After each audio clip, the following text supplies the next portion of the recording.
Hello అండి, welcome back to our channel Indu thoughts. This is me Indu. ఈరోజు మన video ఏంటి అంటే మసాలా దోశ హోటల్ స్టైల్లో ఏ విధంగా ప్రిపేర్ చేసుకోవాలో చూద్దాం. చాలా ఈజీగా, టేస్టీగా, క్విక్గా ప్రిపేర్ చేసేసుకోవచ్చు.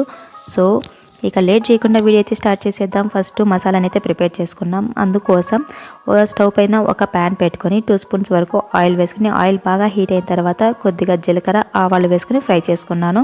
ఆ తర్వాత ఒక 2 లేదా 3 వరకు చిల్లీస్, అంటే మనకు స్పైసీని బట్టి ఎన్ని చిల్లీస్ కావాలో అన్ని చిల్లీస్ని అయితే ఈ విధంగా సన్నగా కట్ చేసి వేసి బాగా ఫ్రై చేసుకోవాలండి. ఈ విధంగా ఫ్రై చేసుకోవటం వలన మనకు పంటి కింద పడినా కానీ స్పైసీ లేకుండా ఉంటుంది. ఇక తర్వాత కొద్దిగా చాప్ చేసుకున్న కరివేపాకు వేసుకొని ఫ్రై చేసుకోవాలి. ఆ తర్వాత ఆనియన్స్ వేసుకొని ఫ్రై చేసుకోవాలి. ఇందులోనే కొద్దిగా పసుపు వేసుకొని లేదంటే సాల్ట్ వేసుకొని ఫ్రై చేసుకోవటం వలన తొందరగా క్విక్గా మనకు ఫ్రై అయిపోతాయండి. ఈ విధంగా ఫ్రై చేసుకున్న తర్వాత మనం ముందుగా బాయిల్ చేసి పీల్ తీసి పెట్టుకున్న పొటాటోస్ని వేసుకొని ఫ్రై చేసుకుంటున్నాను. నేనైతే ఇక్కడ పెద్ద సైజులో ఒక 2 పొటాటోస్ని అయితే తీసుకున్నాను. మనం చేసే క్వాంటిటీని బట్టి మనకు తీసుకోవాలండి. ఎన్ని పొటాటోస్ కావాలంటే అన్ని తీసుకోవాలి. ఇందులోనే కొద్దిగా సాల్ట్ కూడా యాడ్ చేసుకోవాలి. మనకు టేస్ట్కి తగినంత సాల్ట్ వేసుకొని మీడియం ఫ్లేమ్లో పెట్టుకుని ఈ విధంగా ప్రెస్ చేసుకుంటూ మనం మసాలాని మిక్స్ చేసుకున్నాము అంటే ఆ పొటాటోస్ అంతా నీట్గా అంటే స్మూత్గా అయిపోయి మనకు ఆ టెక్స్చర్ అనేది చాలా బాగుంటుంది.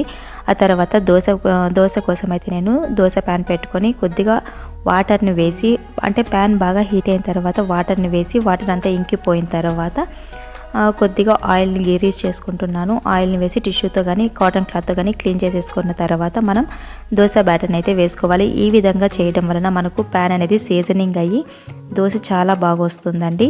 ఆ తర్వాత కొద్దిగా ఆయిల్ని వేసుకొని లో టు మీడియం ఫ్లేమ్లో పెట్టుకొని దోశని అయితే ప్రిపేర్ చేసుకోవాలి. మీరు అలానే కూడా అంటే ఈ విధంగా టర్న్ చేయకుండానే మసాలాని పెట్టుకొని తీసుకోవచ్చు. లేదంటే అలా ఇష్టం లేదు అనుకున్న వాళ్ళైతే ఈ విధంగా ఒకసారి టర్న్ చేసుకొని ఆ తర్వాత ఈ విధంగా మసాలాని పెట్టి ఫోల్డ్ చేసుకొని మనం పీనట్ చట్నీతో కానీ లేదంటే అల్లం చట్నీ అలాంటివి ఏమన్నా కానీ సర్వ్ చేసుకుంటే టేస్ట్ అయితే చాలా బాగుంటుంది. ఇక్కడ చూస్తున్నారు కదా, ఇక్కడ చూపిస్తున్నట్టు ఈ విధంగా ఫోల్డ్ చేసుకొని నేనైతే పల్లీల చట్నీతో అయితే సర్వ్ చేసుకున్నానండి. టేస్ట్ చాలా బాగుంటుంది. మనం బయట ఎంత పెట్టి తీసుకున్నా కానీ హెల్తీగా అయితే తీసుకోలేము కదా. వాళ్ళు ఎలా ప్రిపేర్ చేస్తారో మనకు తెలియదు. సో ఈ వీడియో మీకు నచ్చిందని అనుకుంటున్నా. వీడియో నచ్చినట్లయితే లైక్ చేసి కామెంట్ చేసి మీ ఫ్రెండ్స్ అండ్ ఫ్యామిలీ మెంబర్స్కి షేర్ చేయండి. Thanks for watching. Thanks for your time. Bye.